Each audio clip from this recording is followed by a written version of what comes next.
9 વર્ષ થઈ ગયા છે આ જગ્યાને એન્જિનિયરિંગ કરતાં કરતાં એમને આ બિઝનેસની શરૂઆત કરી હતી એક નાના ફૂડ ટ્રકથી અને હાલ નાના મેઇન રોડ ઉપર આ જગ્યાએ સ્થાયી છે. ખાસ વાત તમને કહું, સ્પેશિયલ લોકો ફ્રેશ જ્યુસ અને થિક શેક પીવા માટે આવે છે. એન્જિનિયરિંગ કરતો ને ત્યારે એવું હતું, જ્યુસની આદત હતી પીવાની. રાજકોટ આવું ને ત્યારે એ ક્વોલિટીના જ્યુસ અહીંયા મળતા નહોતા એ ટાઈમમાં. ઓકે, તો તમે ક્યાં સ્ટડી કરતા? હું પુણે સ્ટડી કર્યું ને. પણ જ્યારે રાજકોટ આવું ને ત્યારે ગુજરાતમાં એટલું કલ્ચર ને એટલે એ ક્વોલિટીના સારા જ્યુસ મળે નહીં. અને અહીંયા ટ્રેન્ડ એવો કે જ્યુસ બનાવવાનું આપણે ગમે ત્યાં કહીએ. એ ટાઈમમાં એવું હતું કે પહેલાં 1 ચમચો ચાસણી નાખીને પછી બાકી ફ્રૂટ આવે. એટલે અમે કન્સેપ્ટ નેચરલનો લઈને આવ્યા. અને સાહેબ આપણે જે આ જામુન શોટ છે ને એનું રો મટીરિયલ બી આપણે બહારથી પરચેસ નથી કરતા. એના માટે જે ફ્રોઝન જામુનનો યુઝ થતો હોય આખું વર્ષ, તો એ બી આપણે સિઝન જામુનની હોય ત્યારે જામુન પરચેસ કરી અને એનો ઠળિયા કઢાવીને પ્રોસેસિંગ આપણે આખું પોતે જ કરીએ છીએ. એટલે એમાં બી આપણે ક્વોલિટીનું ખાસ ધ્યાન રાખીએ કે બહારથી કંઈ લઈએ નહીં એટલે આપણે ખબર જ છે કે આપણે ક્વોલિટી કેવી બનાવવાની છે. એટલે પ્યોર ક્વોલિટી જામુન લઈ અને વસ્તુ આપણે આખું વર્ષ શરૂ કરતા હોઈએ છીએ અહીંયાથી.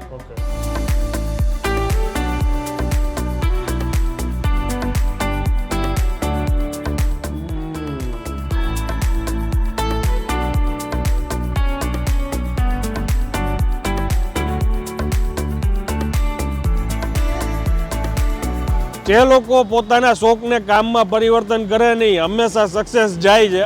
જેમ કે હું અને આ પાછળ દુકાનવાળા ભાઈ ક્રેઝી ક્રશમાં આવ્યો છું. રાજકોટમાં નાના મોવા મેઇન રોડ ઉપર આ એમનું શોપ આવેલી છે. 9 વર્ષ થઈ ગયા છે આ જગ્યાને એન્જિનિયરિંગ કરતાં કરતાં એમને આ બિઝનેસની શરૂઆત કરી હતી એક નાના ફૂડ ટ્રકથી અને હાલ 9 વર્ષથી નાના મોવા મેઇન રોડ ઉપર આ જગ્યાએ સ્થાયી છે. ખાસ વાત તમને કહું, રાજકોટમાં સારામાં સારા કેટરિંગના ફંક્શન એ લોકો કરે છે, જેમાં એ લોકો બ્રાઉની, ફ્રેશ જ્યુસ ને એ બધું સપ્લાય કરતા હોય છે.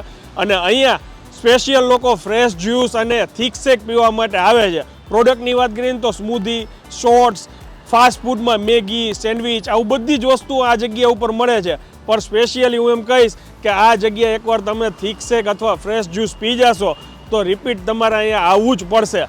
એડ્રેસ તમને કહી દઉં તો રાજકોટના નાના મોવા મેઇન રોડ પર અર્જુન જ્વેલર્સની બાજુમાં ક્રેઝી ક્રશમાં આવ્યો છું. હવે જાજી વાર નહીં કરીએ, અંદર જઈએ, ઓનર પાસેથી થોડુંક એમના અનુભવ વિશે જાણીએ અને પછી આગળ તમને ટેસ્ટ કરીને જણાવું. ચાલો શરૂ કરીએ. કેમ છો સાહેબ? મજામાં? એકદમ મજામાં. સાહેબ, આ જગ્યાએ કોઈને આવવું હોય તો પરફેક્ટ લોકેશન શું કહેવાય? પરફેક્ટ લોકેશન નાનામાં મેઇન રોડ ઉપર અર્જુન જ્વેલર્સની બાજુમાં અને વાયનોટ જીમની નીચે. ઓકે. આમ તો ઘણા લોકોને એવું હોય છે કે ભાઈ કેફે ટાઈપ છે, થિક શેક ને એવું બધું મળે છે, તો આવું તો બધું રાજકોટમાં કોમન થઈ ગયું હોય, બધી જગ્યાએ મળે જ છે. પણ હું એમ કહીશ કે ભાઈ પેશન જે લોકોનું જે કામ છે એ પેશનમાં પરિવર્તન થઈ જાય ને એટલે એ કામની મજા જ અલગ હોય. સાહેબ પોતે એન્જિનિયરિંગ કરેલું છે અને એન્જિનિયરિંગના લાસ્ટ યરમાં એન્જિનિયરિંગ કરતાં એમને આ બિઝનેસમાં પગ મૂક્યો હતો. આજે કેટલા વર્ષ થયા સાહેબ તમારા? 9 વર્ષ થયા. આપણે 2016માં સ્ટાર્ટઅપ કરેલું છે. અચ્છા. અને થોડી જર્ની વિશે જણાવશો કે કેવી રીતે પહેલું પગથિયું કેવી રીતે માંડ્યું હતું? એટલે એન્જિનિયરિંગ કરતો ને ત્યારે એવું હતું, જ્યુસની આદત હતી પીવાની. રાજકોટ આવું ને ત્યારે એ ક્વોલિટીના જ્યુસ અહીંયા મળતા નહોતા એ ટાઈમમાં. ઓકે, તો તમે ક્યાં સ્ટડી કરતા? હું પુણે સ્ટડી કર્યું મેં. ઓકે. 4 વર્ષ એન્જિનિયરિંગ મેં પુણે કર્યું. ત્યાં જ્યુસ મહારાષ્ટ્રમાં, સાઉથમાં આપણે જઈએ ને જ્યુસનું કલ્ચર થોડું વધારે છે. પણ જ્યારે રાજકોટ આવું ને ત્યારે ગુજરાતમાં એટલું કલ્ચર ને એટલે એ ક્વોલિટીના સારા જ્યુસ મળે નહીં. અને અહીંયા ટ્રેન્ડ એવો કે જ્યુસ બનાવવાનું આપણે ગમે ત્યાં કહીએ. એ ટાઈમમાં એવું હતું કે પહેલાં 1 ચમચો ચાસણી નાખીને પછી બાકી ફ્રૂટ આવે. એટલે અમે કન્સેપ્ટ નેચરલનો લઈને આવ્યા. એવું વિચારીને આવ્યું કે ભાઈ મારે જે ત્યાં ફ્રેશ અને લાઈવ મળે છે ને એ વસ્તુ મારે અહીંયા નેચરલમાં ચાલુ કરવી છે. કે ભાઈ એમાં મારે સપોઝ ચાસણી નથી નાખવી કે કંઈ જરૂર પડે તો રો શુગર નાખી છે. ચાસણીમાં ખબર ન હોય કે ભાઈ કઈ રીતના બનાવેલી હોય, કેટલું પ્યોરિટી હોય. એટલે અમે અત્યારે બી જે બી રીતના ત્યારથી જે કન્સેપ્ટ ઉપર જઈએ કે બને ત્યાં સુધીનું બધી વસ્તુ નેચરલ રાખીએ છીએ. ક્યાંય સ્વીટનેસની જરૂર પડે તો બી કાચી ખાંડનો યુઝ કરીએ છીએ કે એનું ચાસણી કેવું કંઈ બનાવી વાપરતા નથી. ઓકે. અને રાજકોટમાં આમ તમે જુઓ ને તો ફૂડ ટ્રકની જ્યારે શરૂઆત થઈ, આપણે એક જગ્યા છે કે ત્યાં પર્ટિક્યુલર અત્યારે ફૂડ ટ્રક આવી રીતના માર્કેટ હોય છે, ત્યાં સાહેબે સૌથી પહેલાં ફૂડ ટ્રકથી શરૂઆત કરી હતી. અને આ શોપના અહીંયા કેટલા વર્ષ થયા? અહીંયા 9 વર્ષ થયા. અહીંયા 9 વર્ષ થઈ ગયા. ઓકે. અને ખાસ કરીને એમનો જે મેઇન બિઝનેસ છે એ કેટરર્સનો છે. અને એમાં બી કોઈને કાંઈ ફંક્શન રિલેટેડ કાંઈ કામ હોય તો ભાઈનો સંપર્ક કરી શકો છો. સારા લેવલ ઉપર જ એ બધા ફંક્શન કરે છે. એમાં આપણે શું શું વસ્તુ પ્રોવાઈડ કરીએ છીએ? એટલે કેટરિંગ, બીજા બધા કેટરિંગ હારે આપણે ટાઈઅપ કરી અને વેલકમ ડ્રિંક અને ડેઝર્ટની સપ્લાય આપીએ છીએ. ઓકે. એટલે પછી શું હોય કે ભાઈ અમારી કોઈ પાર્ટી આવી હોય અને એમને મજા આવી હોય તો એના ઘરે બીજા બધા પ્રસંગમાં પણ અમને એ લોકો ઇન્વાઇટ કરતા હોય કે ભાઈ તમે જ્યુસની રિક્વાયરમેન્ટ છે તો સીધો અમે યાદ આવતા હોય. ઓકે. એટલે વેલકમ ડ્રિંક અથવા બધા જાતના ફ્રેશ જ્યુસ અને શોર્ટ, શેક, સ્મૂધીઝ અને ડેઝર્ટ્સમાં બી ઘણી બધી ફ્રૂટ્સની સાથે જે ડેઝર્ટ્સ બનતા હોય ત્યારે માર્કેટમાં જે ટ્રેન્ડ છે કે બ્રાઉની, ફ્રૂટ્સ, નટેલા, ચોકલેટ ને બધું મિક્સ કરીને જે બી ડેઝર્ટ્સ હોય એનું આખું આપણે કમર્શિયલ આઉટડોર કેટરિંગમાં આપીએ છીએ એ વસ્તુ. ઓકે. હવે કિચનની વિઝિટ કરાવી દઈએ અને આપણે શું અહીંયા ટ્રાય કરશું એ તમે કહેજો. પાકું. હા, ચાલો.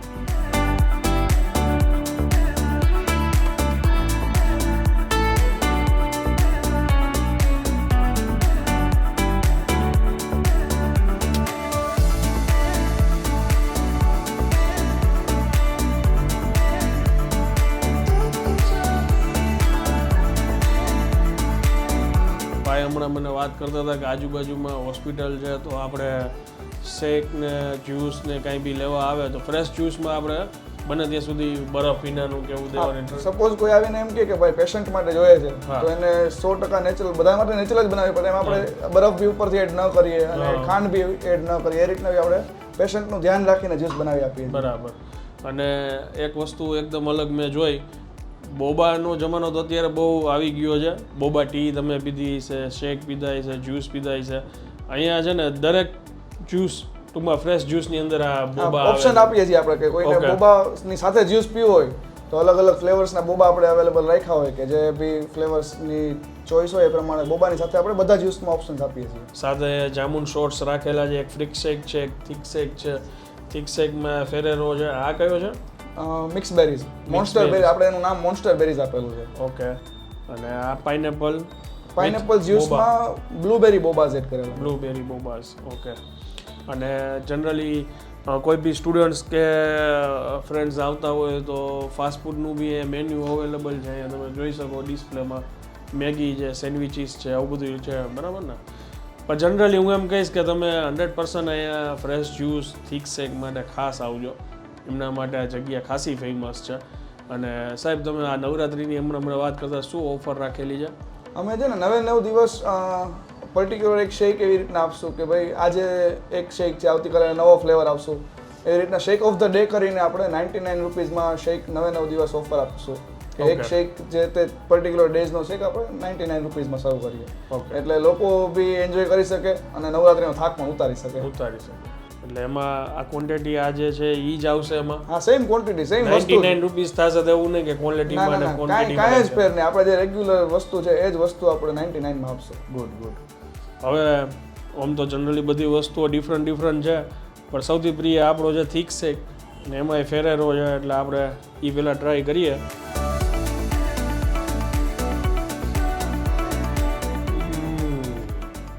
ક્વોલિટીની વાત કરીએ ને, થિક શેક હવે કેવું છે, લગભગ જેટલી થિકનેસ હોય એમાં સ્કૂપ જાજા હોય એટલું તમારે સમજી લેવાનું. અને ઘણી જગ્યાએ પતલો લાગે તો એ સમજી લેવાનું કે ભાઈ એમાં આઈસ્ક્રીમના સ્કૂપ ઓછા નાખેલા છે. પણ સાચી મજા આની છે, ખરેખર બહુ જોરદાર છે. ઘણી બધી વસ્તુઓ ટોપિંગ્સ ને એ બધું એ લોકો કરતા હતા એ આપણે જોયું. આઈ થિંક હવે આ વિડીયોના માધ્યમથી તમને ઘણી બધી માહિતી મળી ગઈ છે. ખાસ હાઈલી રિકમેન્ડ કરું છું કે થિક શેક માટે, ફાસ્ટ ફૂડ માટે ખાસ આ જગ્યાએ વિઝિટ કરજો. અને કાંઈ બી તમારા ફેમિલીમાં ફંક્શન હોય તો બી ભાઈનો સંપર્ક કરી શકો છો, જેના માટે એમની માસ્ટરી છે. સ્ક્રીન ઉપર પરફેક્ટ એડ્રેસ લખાઈને આવે છે. માહિતી સારી લાગી હોય તો બીજા લોકો સુધી શેર કરી દેજો. મળીએ હવે નેક્સ્ટ વિડીયોમાં. ત્યાં સુધી જય હિન્દ, જય ભારત.